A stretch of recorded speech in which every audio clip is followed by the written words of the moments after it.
first off tonight, we'll be remembering Tina Turner, who sadly died at the age of 83.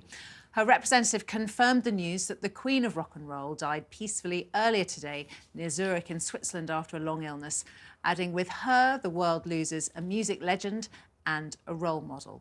Tina Turner, of course, was best known for her stage presence and a string of huge rock hits, including What's Love Got to Do With It, Proud Mary and The Best.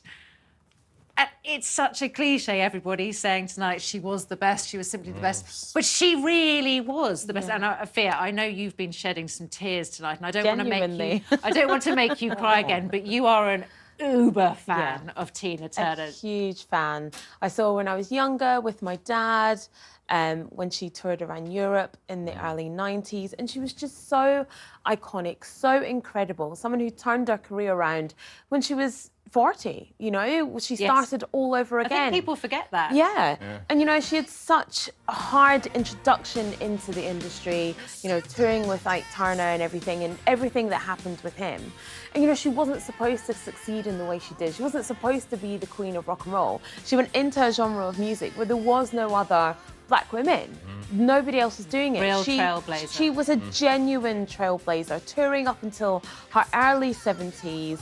You know, the musical, you have to go and see it. More than once? I've seen it 3 times. It's absolutely incredible. That'll be selling out now, won't it? Exactly. You won't get a ticket for love nor money. Survivor of serious domestic abuse. Yeah. I met her a couple of times, once around about 2003, 4, something like that, in Paris when she was launching an album.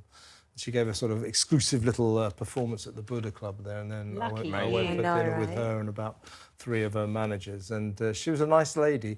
But I tell you what, I mean, although she was a very strong woman, I think she spent her whole life damaged by what happened to her, thanks to Ike.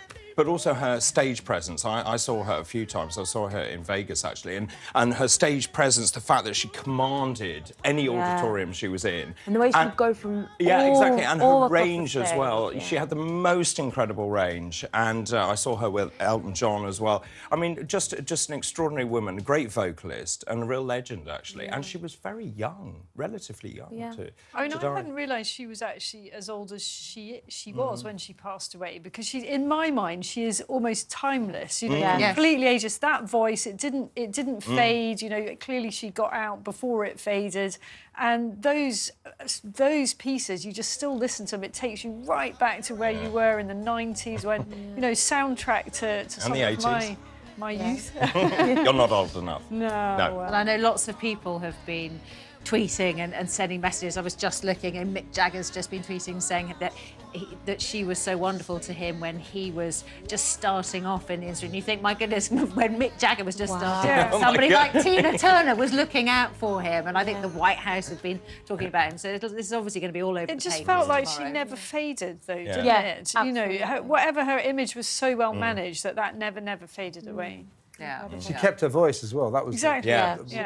to a very advanced age. Not many performers manage. And of course, so physically fit. You know, you think about she was a performer, when she was in her 60s and 70s, leaping around. Absolutely. With those and I think iron thighs. Exactly, and the little tassels. Yeah, absolutely brilliant. Yeah.